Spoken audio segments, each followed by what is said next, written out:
इधर शाम तक जब हरिहर काका अपने घर वापस नहीं लौटे, तब घर में क्या है कि चिंता होने लगी। लौटे तब उन्हें इस दुर्घटना का पता चला। पहले तो अपनी पत्नियों पर वे खूब बरसे, फिर एक जगह बैठकर चिंता मग्न हो गए। हालांकि गांव के किसी व्यक्ति ने भी उनसे कुछ नहीं कहा था। महंत जी ने हरिहर काका को क्या क्या समझाया है इसकी भी जानकारी उन्हें नहीं थी, लेकिन इसके बावजूद उनका मन शंकालु और बेचैन हो गया। दरअसल बहुत सारी बातें ऐसी होती है जिनकी जानकारी बिना बताए ही लोगों को मिल जाती है।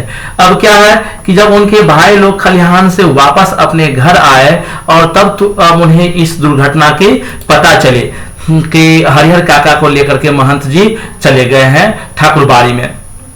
अब घर में भी तो उनकी पत्नियां बताई ही होगी कि क्या स्थिति हुई थी, किस तरह से थाली को फेंक दिए थे। अब हरिहर काका के साथ जो घटी है वो बात वैसे नहीं, लेकिन किसी न किसी रूप में तो बताया ही गया होगा। महिलाएं बताई होगी कि कम बच गया था, नहीं बचा था, हम भी नहीं खाए थे, दिए तो इस ढंग से फेंक दिए थे, इस ढंग से बोलते गए, नमक मिर्च मिला कुछ और भी बात बोला गया होगा। लेकिन सच्चाई पता उनके भाइयों को चल चुका था। अब भाई को दिक्कत है कि हरिहर काका को भड़काया किसने है। तो ये तो स्पष्ट है कि गांव के किसी लोगों ने उन्हें नहीं भड़काया है, बल्कि महंत जी को लेकर चले गए हैं। अब महंत जी की करतूत भी गांव के लोगों से छिपा तो होता नहीं है।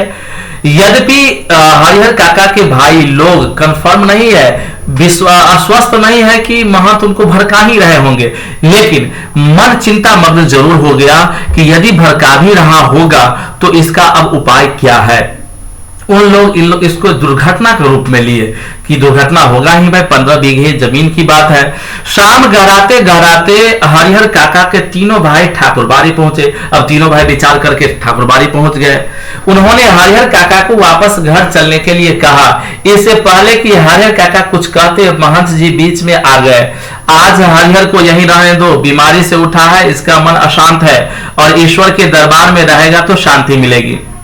अब हरिहर काका के तीनों भाई चले गए हरिहर काका को लाने के लिए। महंत जी से जब तक कि हरिहर काका से वो मिलते तो भाई लोग उनको जाके बोलते भैया गलती हो गई, महिलाएं हैं, महिलाओं के बात पर आप भी गुस्सा जाते हैं, हम लोग तो थे ही, हमें बताना चाहिए था, अभी महिला को ऐसे करेंगे वैसे करेंगे तो ले चलते। और भाई की बात भाई तो जरूर मानते हैं। मां जी इस बात को जानते हैं कि जो सगा भाई है भाई भाई का ही होगा, इसीलिए वो मिलने ही नहीं दिया। वो आकर के बीच में आकर पहले बोले सुनो इसको कुछ मत कहो, ये बीमारी से उठा है, मन इसका अशांत है, ईश्वर के दरबार में है, यहाँ पर शांति मिलेगी रहने से, इसको अभी रहने दो, तुम लोग जाओ। लेकिन उसके भाई उन्हें घर चलने के लिए जिद करने लगे। अब भाई लोग जिद करने लगे नहीं अपने भाई को घर लेके जाएंगे। इस पर ठाकुरबाड़ी के साधु संत उन्हें समझाने लगे। अब ठाकुरबाड़ी के लोग समझाने लगे, मतलब ठाकुरबाड़ी के लोग इतना समझ चुके थे कि इस सुनहरे मौका को हाथ से नहीं जाने देना है, इसको यहां से जाने नहीं देंगे। तो लेकिन लाठी डंडा तो निकालेंगे नहीं, पहले आराम से उसको समझा रहे हैं। वहां उपस्थित गांव के लोगों ने भी कहा कि एक रात ठाकुरबाड़ी में रह जाएंगे तो क्या हो जाएगा। अंत भाइयों को निराश हो वहां से लौटना पड़ा। अब गांव के भी 2-4 लोग थे, महंत जी है, धार्मिक प्रवृत्ति के लोग हैं, तो लोग तो उन्हें इज्जत और सम्मान करते ही है। इसीलिए वो लोग भी सलाह दिए, गांव के लोग भी सलाह दिए कि आज भर इसको रहने दो, एक दिन रह जाने से क्या होगा, ठाकुरबाड़ी ही तो है, हम सबका है, यहां रहने दीजिए, मन इसका शांत हो जाएगा तो फिर इसको ले जाइएगा। रात में हरिहर काका को भोग लगाने के लिए जो मिष्ठान और व्यंजन मिले वैसे उन्होंने कभी नहीं खाए थे। घी टपकते मालपुए, रसबुनिया, लड्डू, छेने की तरकारी, दही, खीर पुजारी जी ने स्वयं अपने हाथों से खाना परोसा था। पास में बैठे महंत जी धर्म चर्चा से मन में शांति पहुंचा रहे थे। एक ही रात में ठाकुरबाड़ी में जो सुख शांति और संतोष पाया वह अपने अब तक के जीवन में उन्होंने नहीं पाया था। अब ठाकुरबाड़ी में क्या हो गया, अब देखिए घी टपकते मालपुए बनाए गए, रसबुनिया बनाया गया, लड्डू बनाए गए, छेने की तरकारी बनाया गया। छेने मतलब हो गया पनीर, पनीर की तरकारी, तरकारी दैट मीन्स सब्जी, दही, खीर, जितना भी हो सका, जितना भी मौजूद था, जितना महंत जी कर सके उतना किए। और पुजारी जी अपने हाथों से खाना परोसे थे कि किसी तरह की कमी नहीं रह जाए। और महंत जी धर्म चर्चा से मन में शांति पहुंचा रहे थे। मतलब क्या कि ब्रेन वॉश करने के का काम भी जारी था और बढ़िया से खिलाया भी जा रहा था। इधर तीनों भाई रात में सो नहीं सके। भावी आशंका उनके मन को मथती रही। 15 बीघे खेत, इस गांव की उपजाऊ जमीन, 2 लाख से अधिक की संपत्ति अगर हाथ से निकल गई तो फिर वह कहीं के न रहेंगे। अब तीनों भाई को 15-15 एकड़ जमीन है, उससे दिक्कत नहीं है, उससे सुखी नहीं है, उससे शांति नहीं है। भाइयों को अपने एक भाई का जो 15 एकड़ जमीन है हरिहर काका का, इसके जमीन पर पूरा जो है ध्यान केंद्रित है कि भाई निकल गया हाथ से तो 15 एकड़ जमीन, 15 बीघे जमीन हाथ से निकल जाएगा। 2 लाख से कम की संपत्ति नहीं होगी। तो बच्चों 2 लाख संपत्ति को अभी के हिसाब से मत आंकना, ये 2 लाख संपत्ति उस समय की है, अभी उसको तुम 50 लाख, 60 लाख, 1 करोड़ की संपत्ति मान सकते हो। सुबह तड़के ही तीनों भाई पुनः ठाकुरबाड़ी पहुंचे। सवेरे उठे और ठाकुरबाड़ी पहुंच गए कि रात भर तो रह लिया, भाई को अब ले आते हैं। हरिहर काका के पांव पकड़ रोने लगे, अपनी पत्नियों की गलती के लिए माफी मांगी, उन्हें दंड देने की बात कही, साथ ही खून के रिश्ते की माया फैलाई। हरिहर काका का दिल पसीज गया, वह पुनः वापस घर लौट आए। अब तीनों भाई पहुंच गए और भाई को पैर पकड़ के, अब छोटे भाई हैं, पैर पकड़ के रोने लगे। बड़े भाई भी अपनी पत्नियों की तरफ से माफी मांगे कि उनकी गलती है, उनको अभी बताते हैं, खूब पिटाई किए हैं, धुनाई किए हैं, वगैरह वगैरह करके। अब भाई है, भाई का प्रति तो दिल पसीज ही जाएगा। तो हरिहर काका वापस अपने घर चले आए। लेकिन यह क्या, इस बार अपने घर पर जो बदलाव उन्होंने लक्ष्य किया उनसे उनके सुखद आश्चर्य में डाल दिया। अब हरिहर काका घर वापस आए तो क्या समझ के आए थे, जैसे घर से आए थे वैसे ही घर को वापस जाएंगे फिर। लेकिन हरिहर काका को यहां भी बहुत बदलाव दिखा। घर के छोटे बड़े सब उन्हें सिर आंखों पर उठाने को तैयार। भाइयों की पत्नियों ने उनके पैर पर माथा रखकर गलती के लिए क्षमा याचना की। फिर उनकी आवभगत और जो खातिर शुरू हुई वैसी खातिर किसी के यहाँ मेहमान आने पर भी नहीं होती होगी। उनकी रुचि और इच्छा के मुताबिक दोनों जन खाना नाश्ता तैयार। 5 महिलाएं उनकी सेवा में मुस्तैद, 3 भाइयों की पत्नियां और 2 उनकी बहुएं। हरिहर काका आराम से दरार में पड़े रहते, जिस किसी चीज की इच्छा होती आवाज लगाते ही हाजिर। वे समझ गए थे कि यह सब महंत जी के चलते ही हो रहा है, इसीलिए महंत जी के प्रति उनके मन में आदर और श्रद्धा के भाव निरंतर बढ़ते ही जा रहे थे। अब हरिहर काका यहाँ आए। अब देखिए, जो महिलाएं उनको ठीक से खाना भी नहीं दी थी, सूखी भात रोटी अचार उसको दे दिया गया था, वही देखी कि ये महिलाएं सब एकदम सिर आंखों पर बैठाने को तैयार। चूंकि हरिहर काका के भाई अपनी पत्नियों को समझाए होंगे कि भाई 15 बीघे जमीन की बात है, तुम लोग सब गुड़ गोबर कर दी, ढंग से एक व्यक्ति को खिला पिला भी नहीं सकती हो। तब महिलाएं खूब उनकी सेवा करने लगी। 5 महिलाएं उनकी सेवा के लिए तैयार। तो बच्चों अब सोचते हो कि 5 महिलाएं कहां से आई, तो हरिहर काका के एक बड़े भाई की पत्नी, हरिहर काका के 2 छोटे भाई थे उनकी पत्नी 3, और 2 भाई 2 उनकी बहुएं थी। मतलब आपको पहले बता चुके हैं कि हरिहर काका के भाई के बेटे सब बड़े बड़े हैं, तो 2 की जो शादी थी उनकी पत्नी भी थी, तो वो बहू भी, तो 2 बहू और 1 भाउज और 2 भावो, तो कुल मिला के 5 महिलाएं उनको एक आवाज लगाते हैं, उनको कहे जो भी चीज की जरूरत पड़ती तुरंत उसको दे देते। अब हरिहर काका समझ रहे हैं कि ये सब महंत जी की कृपा है। जिस तरह से महंत जी हरिहर काका को समझाया है, ब्रेन वॉश किए हैं, इसी ढंग से हरिहर काका इनके भाई लोगों को, भोजाई लोगों को भी समझाए होंगे कि देखो हरिहर का ठीक से ख्याल रखना, वे अच्छे व्यक्ति है, उनके इतने जमीन है, तुम लोग ही तो लोगे, इसलिए बढ़िया से करना। तो हरिहर काका समझ रहे हैं कि महंत जी का सब किया धरा है, तो महंत जी के प्रति उनका श्रद्धा भाव और भी बढ़ता जा रहा था। देखो महंत जी की कृपा से कितना कुछ हुआ है।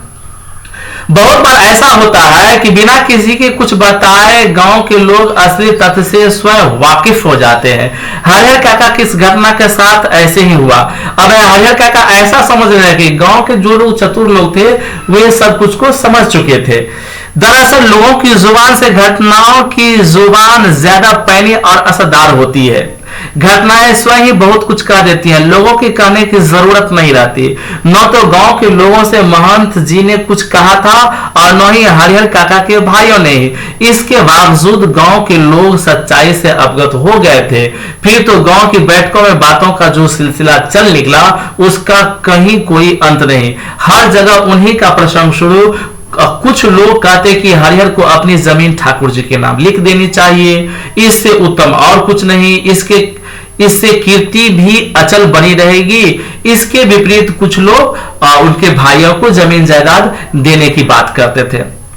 अब देखिए, अब दो तरह की स्थितियां उत्पन्न हो गई। हरिहर काका को, चूंकि हरिहर काका समझ रहे हैं महंत जी के कृपा से उनको घर में इतना खैरियत हो रहा है, घर में इतना सेवा सत्कार हो रहा है, लेकिन गांव के कुछ जो लोग हैं वे लोग समझ रहे हैं कि महंत किस उद्देश्य से उनको ले गए थे।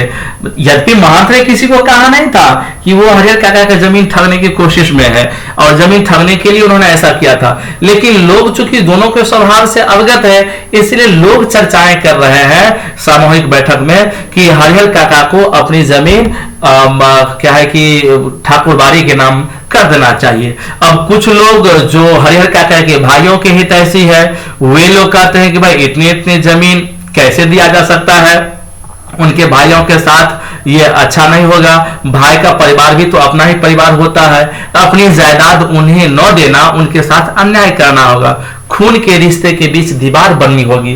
अर्थात एक ही तो पिता के चारों संतान है, तो एक पिता के संपत्ति एक भाई को यदि नहीं होकर के तीन बाकी भाइयों को ही हो जाता है, इसमें आपत्ति क्या है। तो इस तरह की बातें लोग करने लगे, जितने मुंह उतनी बातें। ऐसा जबरदस्त मसला पहले कभी नहीं मिला था, इसे लोग मौन होना नहीं चाहते थे, अपने अपने तरीके से समाधान ढूंढ रहे थे और प्रतीक्षा कर रहे थे कि कुछ घटित हो। अब लोग अपने अपने हिसाब से चर्चा पर चर्चा कर रहे थे और लोगों के अंदर ये जिज्ञासा है कि ये घटनाक्रम कुछ और बढ़े, कुछ और इसमें घटना में मोड़ आए। हालांकि इसी क्रम में बातें गर्माहट भरी भी होने लगी थी। अब है कि चूंकि गांव के लोग दो धारा में बट गए, कुछ लोग हरिहर काका के भाइयों के पक्ष में बोल रहे हैं, कुछ लोग ठाकुरबाड़ी के पक्ष में बोल रहे हैं। तो अब जहां दोनों ही तरह के विचार के लोग खड़ा हो जाएंगे तो वहां वाद विवाद होना स्वाभाविक है। लोग अपने अपने पक्ष में लोग तर्क देते हैं। लोग प्रत्यक्ष और परोक्ष रूप से दो वर्गों में बंटने लगे थे। कई बैठकों में दोनों वर्गों के बीच आपस में तू मैं भी होने लगी थी। एक वर्ग के लोग चाहते थे कि हरिहर अपने हिस्से की जमीन ठाकुर जी के नाम लिख दे, तब यह ठाकुरबाड़ी न सिर्फ इलाके की ही सबसे बड़ी ठाकुरबाड़ी होगी, बल्कि पूरे राज्य में इसका मुकाबला कोई दूसरी ठाकुरबाड़ी नहीं कर सकेगी। इस वर्ग के लोग धार्मिक संस्कार के लोग थे। अब जो धार्मिक संस्कार के लोग थे वो ये कहते थे कि हरिहर यदि 15 बीघा जमीन ठाकुरबाड़ी को लिख देगा तो ये ठाकुरबाड़ी इतना विशाल हो जाएगा कि पूरे राज्य भर में इतना बड़ा ठाकुरबाड़ी कहीं नहीं रहेगा, तो गांव का एक संपत्ति नंबर 1 पर हो जाए, इसमें आपत्ति क्या है। साथ ही किसी न किसी रूप में ठाकुरबाड़ी से जुड़े हैं। अब ये लोग जो तर्क देते थे कि ठाकुरबाड़ी को जमीन दे देना चाहिए, ये लोग किसी न किसी रूप में ठाकुरबाड़ी से जुड़े हुए थे। बच्चों, आपको पाठ के आरंभ में हम बताए थे कि कुछ लोग एक मंडली होता है, एक समूह समिति होता है जो हर एक 3 साल पर महंत तय करते हैं, ठाकुरबाड़ी का देख रखता है, ठाकुरबाड़ी का हिसाब किताब रखता है। तो ये लोग, यही लोग ज्यादा प्रचार प्रसार कर रहे हैं कि वो जमीन उनको दे देना चाहिए। तब साधु संतों के साथ गांव के कुछ पेटू और चटोर किस्म के लोग प्रसाद पाने के लिए वहां जुट जाते थे। कुछ लोग ऐसे भी है जो समिति में तो नहीं है, परंतु हमेशा जो है क्या है कि जब खाने पीने का समय होता है, पान प्रसाद का समय होता है, तो ठाकुरबाड़ी में जाते हैं और वहां पर अच्छी पान प्रसाद लेके आते हैं। अब बच्चों समझिए, ठाकुरबाड़ी है, वहां मान लीजिए भगवान को लड्डू ही चढ़ाया जाएगा, 5 किलो लड्डू कोई दे दिया भगवान को चढ़ाने के लिए, तो भगवान जैसा थोड़े है कि उसमें से 2 किलो लड्डू भगवान खा जाएंगे। 5 किलो का पूरा 5 किलो लड्डू वैसे ही थाली में पड़ा रहेगा। भगवान को केवल दिखा दिया जाता है और खाएंगे कौन? जो भक्तजन है खाएंगे। अब जो गांव के कुछ लोग हैं चटोर टाइप के, पेटू टाइप के लोग, वो वहां पहुंचेंगे तो उनको कुछ ज्यादा ही प्रसाद दिया जाएगा। तो ये लोग तो उसके पक्ष में, ठाकुरबाड़ी के पक्ष में बोलेंगे ही। दूसरे वर्ग में गांव के प्रगतिशील विचारों वाले लोग तथा वैश्य किसान हैं, जिनके यहाँ हरिहर अपनी औरत मर्द पल रहे होते हैं, जिनके यहाँ हरिहर जैसे औरत मर्द पल रहे होते हैं। गांव का वातावरण तनावपूर्ण हो गया था और लोग कुछ घटित होने की प्रतीक्षा करने लगे थे।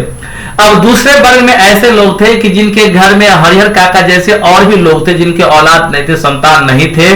तो ऐसे लोगों को डर इस बात का सता रहा है कि आज हरिहर ठाकुरबाड़ी को अपना जमीन लिख देगा तो फिर कल दूसरे का भी नंबर आ जाएगा, ऐसे में तो नुकसान हो जाएगा। इसीलिए वे लोग हरिहर के परिवार के पक्ष में खड़ा है। कि ऐसा नहीं हो, इस तरह की परंपरा नहीं बने।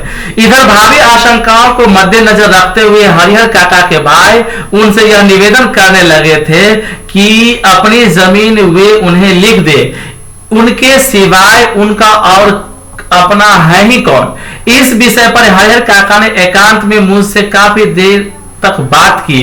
अंततः हम इस निष्कर्ष पर पहुंचे कि जीते जी अपनी जायदाद का स्वामी किसी और को बनाना ठीक नहीं होगा, चाहे वह अपना भाई या मंदिर का महंत ही क्यों न हो। हमें अपने गांव और इलाके के वे कुछ लोग याद आए जिन्होंने अपनी जिंदगी में ही अपनी जायदाद अपने उत्तराधिकारियों या किसी अन्य को लिख दी थी, लेकिन इसके बाद उनका जीवन कुत्ते का जीवन हो गया, कोई उन्हें पूछने वाला नहीं रहा। हरिहर काका बिल्कुल अनपढ़ व्यक्ति है, फिर भी इस बदलाव को उन्होंने समझ लिया और यह निश्चय किया कि जीते जी किसी को जमीन नहीं लिखेंगे।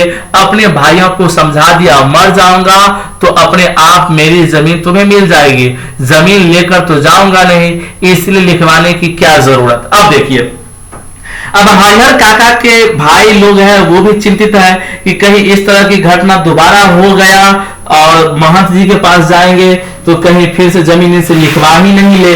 तो इसीलिए वो लोग चाह रहे हैं कि जो काम जितना जल्दी हो जाए वो अच्छा रहेगा। इसीलिए हरिहर काका से उनके भाई लोग बोल रहे हैं कि चल करके वो जमीन रजिस्ट्री कर दिया जाए। अब हरिहर काका अब धर्म संकट में पड़े हुए हैं, तो हरिहर काका लेखक अर्थात जो मिथिलेश्वर इस कहानी के लेखक है उनसे जाके बोले ऐसे ही कि देखो हमारे भाई लोग ऐसे बोल रहे हैं, मैं धर्म संकट हूं, मैं क्या करूं। तो हरिहर काका को एकांत में लेखक ने बताया कि देखिए हरिहर काका, ऐसा कुछ भी करना उचित नहीं होगा। आपके पास जब तक जमीन है तब तक आपको लोग मालपुए भी खिलाते हैं, क्योंकि आपकी जमीन का लालच है। जब दे दीजिएगा तो आपका अधिकार चला जाएगा, आपके हाथ में कुछ रहेगा नहीं, तब आपको कुत्ते के समान कोई पूछेगा भी नहीं। अभी तो कम से कम पूछता भी है। ऐसे ढेर सारे जो है उदाहरण दिए लेखक ने अपने क्षेत्र का कि लोगों ने अपने जीते जी जमीन लिख दिया और उसके बाद कुत्ते की मौत मरे थे। इसलिए आप जमीन लिखिए नहीं, बल्कि अपने भाइयों को समझा दीजिए कि जब हम नहीं रहेंगे तो भाई का हिस्सा तो भाई को ही मिलता है, मेरा है ही कौन लेने वाला है, तुमको वैसे ही हो जाएगा, इसलिए लिखने की कोई जरूरत नहीं है। हरिहर काका अपने भाइयों को भी इसी तरह की बातें कह दिया। उधर महंत जी भी हरिहर काका की टो में रहने लगे। जहां कहीं एकांत पाते कह उठते, विलंब न करो हरिहर, शुभ काम में देर नहीं करते, चलकर ठाकुर जी के नाम जमीन व्यय कर दो, फिर पूरी जिंदगी ठाकुरबाड़ी में राज करो। मरोगे तो तुम्हारी आत्मा को ले जाने के लिए स्वर्ग से विमान आएगा, देवलोक को प्राप्त करोगे। अब जब कभी भी हरिहर काका को महंत जी मिलते तो वे बस एक ही बात कहते कि हरिहर विलंब नहीं करो, अब तुमको जब तक विलंब, शुभ काम में देरी अच्छा नहीं होता है, जल्दी जमीन जो है ठाकुरबाड़ी के नाम से लिख दो, फिर तो तुमको स्वर्ग प्राप्त होगी। याद करो ठाकुरबाड़ी में कितनी तुमको सेवा किया गया था, कितना तुमको जो है सेवा सत्कार किया गया था। तुम रहोगे तो उसी तरह से तुमको रखेंगे, मरोगे भी तो स्वर्ग की प्राप्ति करोगे। इसलिए हरिहर चलो, विलंब नहीं, अब विलंब करना उचित नहीं होगा। लेकिन हरिहर काका न हाँ कहते न ना कहते। ना कहकर वे महंत जी को दुखी करना नहीं चाहते थे, क्योंकि भाई के परिवार से जो सुख सुविधाएं उन्हें मिल रही थी वे महंत जी की ही कृपा से। और हाँ तो उन्हें कहना है नहीं, क्योंकि अपनी जिंदगी में अपनी जमीन उन्हें किसी को नहीं लिखनी। इस मुद्दे पर वे जागरूक हो गए थे। अब चूंकि लेखक हरिहर काका को बता ही दिए थे कि जमीन लिख देने के बाद आपको कोई पूछने वाला नहीं होगा, इसीलिए वे तो जमीन किसी को लिखेंगे नहीं। अब महंत जी कह रहे हैं जमीन लिख देने के लिए। अब हरिहर काका उनको ना नहीं कहते हैं, नो नहीं कहेंगे उसको। ना क्यों नहीं कह पा रहे हैं? क्योंकि हरिहर काका समझ रहे हैं कि उनके घर में जो उनको इज्जत मिल रहा है, जो सम्मान मिल रहा है, जो सुख सुविधाएं मिल रहा है, वो महंत जी के कृपा से मिल रहा है। इसीलिए इतना एहसान महंत जी का मेरे ऊपर है, उसको क्यों नाराज करो। और लिखना तो है नहीं, क्योंकि उनको पता है, लेखक ने बता चुका है कि जीते जी लिखने पर तुम्हारी दुर्गति हो जाएगी। पर मगर बीतते समय के अनुसार महंत जी की चिंताएं बढ़ती जा रही थी। जाल में फंसी चिड़िया पकड़ से बाहर हो गई थी। महंत जी इस बात को सह नहीं पा रहे थे। महंत जी को लग रहा था कि हरिहर धर्म संकट में पड़ गया है। एक ओर वह चाहता है कि ठाकुर जी को लिख दो, किंतु दूसरी ओर भाई के परिवार की माया मोह में बंध जाता है। इस स्थिति में हरिहर का अपहरण कर जबरदस्ती उससे लिखवाने के अतिरिक्त दूसरा कोई विकल्प नहीं। बाद में हरिहर स्वयं राजी हो जाएगा। अब महंत जी दूसरा तरकीब निकालने लगे कि हरिहर धर्म संकट में पड़ गया है। एक तरफ वो ठाकुर जी को लिखना चाहते हैं, दूसरी तरफ भाई की मोह माया से बंधा हुआ है। तो इस स्थिति में एक ही उपाय हो सकता है कि इन्हें अपहरण करके ले जाओ और जबरदस्ती उनसे लिखा ले। एक बार जब मैं लिख देगा फिर स्वयं राजी हो जाएगा। महंत जी लड़ाकू और दबंग प्रवृत्ति के आदमी है। अपनी योजनाओं को कार्य रूप में परिणत करने के लिए वह जी जान से जुट गए। हालांकि यह सब गोपनीयता का निर्वाह करते हुए ही वह कर रहे थे। हरिहर काका के भाइयों की इसकी भनक तक नहीं थी। अब महंत जी इस चीज पर अमल करने लगे कि किस तरह से उसको अपहरण कर दिया जाए। बात अभी हाल की ही है। आधी रात के आसपास ठाकुर बाड़ी के साधु संत और उनके पक्षधर भाला ग्रांसा और बंदूक से लैस एकाएक हरिहर काका के दलान पर आधम के। हरिहर काका के भाई इस अप्रत्याशित हमले के लिए तैयार नहीं थे। इससे पहले कि वे जवाबी कार्रवाई करे और गुहार लगाकर अपने लोगों को जुटाए, तब तक आक्रमणकारी उनको पीठ पर लाद कर चंपत हो गए। गांव में किसी ने ऐसी घटना नहीं देखी थी, न सुनी ही थी। सारा गांव जाग गया। शुभचिंतकों तो उनके यहाँ जुटने लगे, लेकिन अन्य लोग अपने दलान और मकान की छतों पर जमा होकर आहट लेने लगे और बातचीत करने लगे। हरिहर काका के भाई लोगों के साथ उन्हें ढूंढने निकले। उन्हें लगा कि यह महंत का काम है। वे मैं दल बल ठाकुर बाड़ी जा पहुंचे। वहां खामोशी और शांति नजर आई। रोज की भांति ठाकुरबाड़ी का मुख्य फाटक बंद था। वातावरण में रात का सन्नाटा और सूनापन व्याप्त था। उन्हें लगा यह काम महंत का नहीं, बाहर के डाकुओं का है। वे तो हर्जाने की मोटी रकम लेकर ही हरिहर काका को मुक्त करेंगे। खोज में निकले लोग किसी दूसरी दिशा की ओर प्रस्थान करते कि इसी समय ठाकुरबाड़ी के अंदर से बातचीत करने के सिलसिला किंतु धीमी आवाज सुनाई पड़ी। सबके कान खड़े हो गए। उन्हें यकीन हो गया कि हरिहर काका इसी में है। अब क्या सोचना। वे ठाकुर जी का फाटक पीटने लगे। अब देखिए घटनाएं क्या हुई।